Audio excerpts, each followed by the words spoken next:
தேர்தலை நம்ம சந்திக்க போகிறோம். அந்த தேர்தலை சந்திக்க ரொம்ப ரொம்ப முக்கியமான விஷயம் பூத் லெவல் ஏஜென்ட்ஸ், BLA அப்படின்னு சொல்லுவாங்க. அது ரொம்ப ரொம்ப முக்கியம். ஏன்னா நீங்கள் பார்த்தீங்கன்னா தமிழ்நாட்டில் அந்த பெரிய பெரிய கட்சிகளுக்கு தான் அந்த BLAலாம் ரொம்ப ஸ்ட்ராங்காக இருக்கும்னு சொல்லுவாங்க. ஒரு அப்ராக்சிமேட்டாக ஒரு 69,000 பூத்ஸ் இருக்குது. அது எல்லாத்துக்குமே பூத் ஏஜென்ட்ஸாக நம்மளுடைய கட்சி தோழர்களை தான் நியமிக்க போகிறோம். கூடிய சீக்கிரமே பூத் கமிட்டி மாநாடுன்னு ஒன்று நடத்த போகிறோம். அன்னைக்கு தெரியும் தமிழக வெற்றி கழகம் எந்த ஒரு பெரிய கட்சிக்கும் கொஞ்சம் கூட சளைச்சதில்லைன்னு.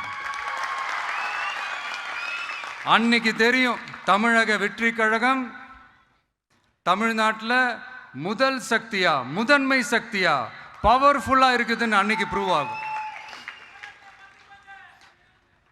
இப்போ புதுசாக ஒரு பிரச்சனை ஒன்று கிளப்பி விட்டுட்டு இருக்கிறாங்க.